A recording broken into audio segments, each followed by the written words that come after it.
Went out and did a little mapping this weekend, actually doing some little thermal inspections on some roofs.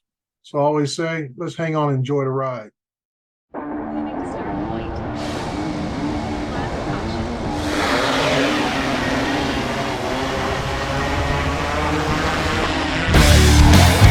Fly with caution.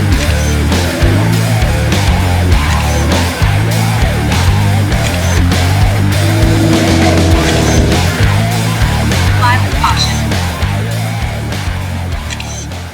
Fly with caution. Hey, Dre Crawford here, Recovery One Drones. This weekend I was given a task to do some thermal roof inspections on a facility. I can't give out much more information because it is a classified location, and I'm not just making jokes. I actually had to literally bring my birth certificate and my current driver's license to get access to the facility. So that's how I was able to get my badge to get inside. So that was all part of the process. I brought a couple of drones with me. The two main drones that we're going to use in this work was going to be the DJI Mavic Enterprise Advance and the DJI M30T to do the roof inspection for the thermal imaging. Everything went well as planned, but I also was flying in zero grid space. Okay, Class D, but it was a zero grid itself. So I had to get permission, fill out a request for authorization from the FAA. And like always, I always ask for more than what I really need. I asked for 400 feet, quarter-mile plus area for fly-in.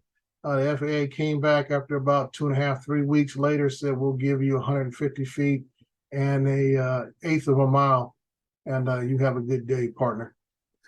So with that in hand, I went out and conducted my work.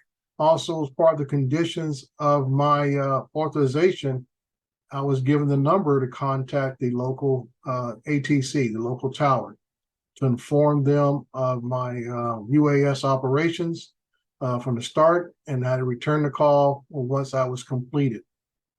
The total task took about close to 3.5, 4 hours altogether. There was a total of 17 buildings that we had to fly, and I flew each building separately. So it was like a mass, giant size thermal imaging process.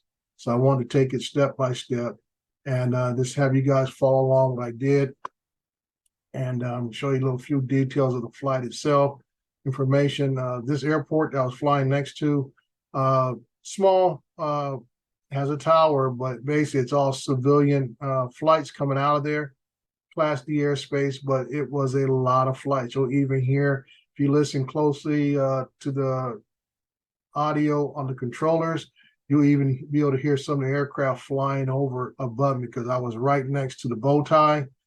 So I was catching aircraft that were just taking off and some that were circling to gain position for landing.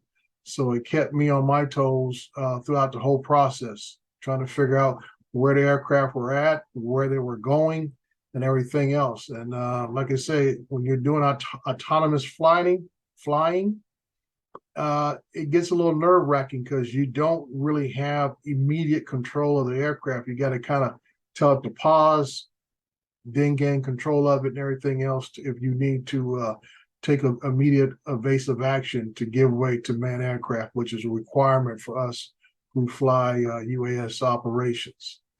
So this is Dre, Recovery One Drones. I always say hang on, enjoy the ride, and please subscribe. Thank you.